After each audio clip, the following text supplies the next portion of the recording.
Pilkada di Konawe Selatan tentu kita sudah melaksanakan, kalau saya tidak salah sudah kelima kali pilkada langsung, mulai 2005, 2010, 2015, dan 2019. Kemudian hari ini saya dan tentu saja sebagian besar di sini, khususnya saudara saya Pak Rashid sebagai wakil bupati yang juga selalu sebagai peserta, baik itu sebagai tim sukses, ya kan?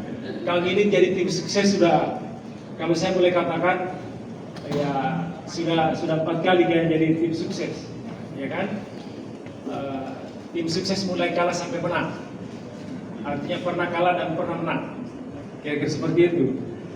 Dari proses pilkada itu kami ingin menyimpulkan beberapa hal yang barangkali menjadi perhatian kita semua, bahwa terkadang yang menjadi persoalan itu yang munculnya benih-benih persoalan. Kalau boleh saya mulai yang pertama dari peserta. Dari peserta itu biasanya dari calon, ya, yang punya keinginan untuk mendekati penyelenggara, mendekati ASN. Nah, di situ awalnya. Kemudian potensi masalah berikut dari penyelenggara itu sendiri, baik itu dari KPU dan jajarannya maupun dari Bawaslu dan jajarannya.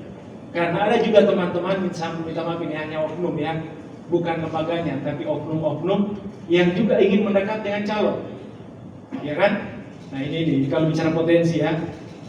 Kemudian yang berikut, nah saya setuju tadi yang disampaikan Pak Bupati, netralitas ASN, ya kan?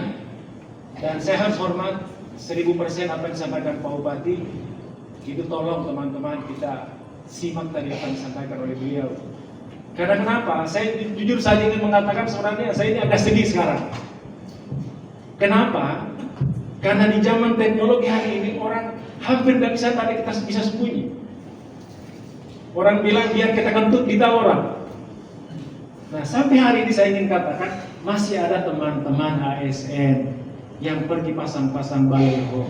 Celakanya dipotong pula itu barang dan diedar. Pernahkah Anda sadar apa yang disampaikan tadi Pak Bupati? Kalau Anda bermasalah, yang berikan putusan pusat, yang eksekusi Pak Bupati yang pecat Anda. Seperti itu. Nah, ini kan mohon maaf, semua orang punya handphone. Di media sosial terhampur. Masih ada camat yang kumpul-kumpul kepala sekolah, pidato dan direkam. Ini kan celaka semua. Saya minta dengan sangat hormat supaya seperti yang bisa disampaikan tadi Pak Bupati, pilkada ini berjalan dengan damai. Siapapun yang jadi bupati tidak mungkin Anda akan tes keluar. Kita bersyukur undang-undang ASN sudah sangat bagus Pak. Coba kalau 10 tahun yang lalu, kan kita lewati semua, kan? Selesai pilkada dinonjok orang. Sekarang ketika selesai pilkada siapa yang dinonjok? Tidak ada yang dinonjok Pak. Jadi tidak perlu ada kekhawatiran, ketakutan. Seperti yang disampaikan tadi Pak Bupati, biar lagi Anda mendukung 1000% saya, kalau Anda belum layak menjadi kepala dinas, tidak sesuai aturan, Anda tidak akan jadi kepala dinas, bos. Kan seperti itu, tetap antri orang bilang. Nah, ini minta maaf, ini kita bicara tentang potensi. Kemudian juga masih ada teman-teman kepala desa ya sebagian, bukan semua, ada oknum-oknum. Kalaupun kau bantu orang, jangan kopi foto-foto kasihan. Karena begitu tahapan jalan, Anda dilapor di Bawaslu, diproses, kok di penjara. Saya kasih contoh, minta maaf. Baru-baru ini Pilcaleg. Pernahkah Anda dengar bahwa ada salah satu anggota, bukan salah satu, ada beberapa anggota PPS di penjara? Ada kan? Ada 3 orang. Terjadi di Kecamatan Tinanggea. Kenapa? Disuruh mencoblos surat suara yang harusnya tidak digunakan. Nah, celakanya begitu di penjara, yang suruh mencoblos ini orang tak tahu kemana. Kan kasihan. Jadi semata-mata lagi-lagi benar apa yang saya katakan tadi Bupati, mari kita sambut ini pilkada dengan riang gembira. Jangan penuh kecemasan. Coba lihat saya dengan Pak Rashid, dengan Adi Jaya, di mana-mana kita ketemu salaman cipika-cipiki. Kan ada masalah. Tidak usah dipertentangkan berbagai macam isu, ini kan lucu-lucu. Kita di atas adem-adem, di bawah yang kasar kusut, membuat berbagai macam isu kiri kanan.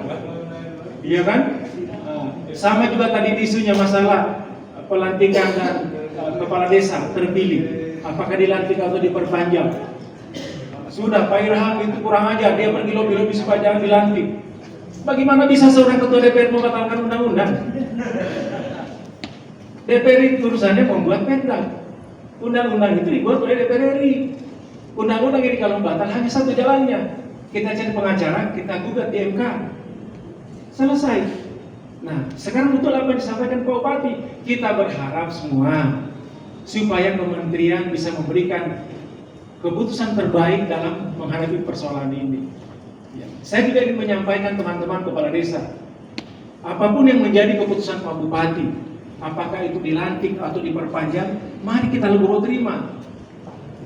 Karena ini bukan kemauan Pak Bupati, tapi kemauan undang-undang. Iya kan?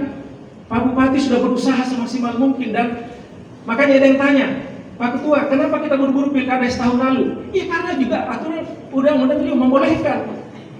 Kemendagri membuat surat edaran bahwa pilkades itu dilaksanakan boleh tahun 2023. Karena kenapa? 2024 tidak boleh ada pilkades. Iya kan? Jadi tidak ada yang salah. Bahwa Pak Bupati membuat keputusan pilkades tahun lalu itu dasarnya kuat. Iya kan? Kalaupun hari ini misalnya ada aturan yang melarang, makanya Pak Bupati sebagai pimpinan daerah kita berusaha semaksimal mungkin melobi ke pusat, Pak.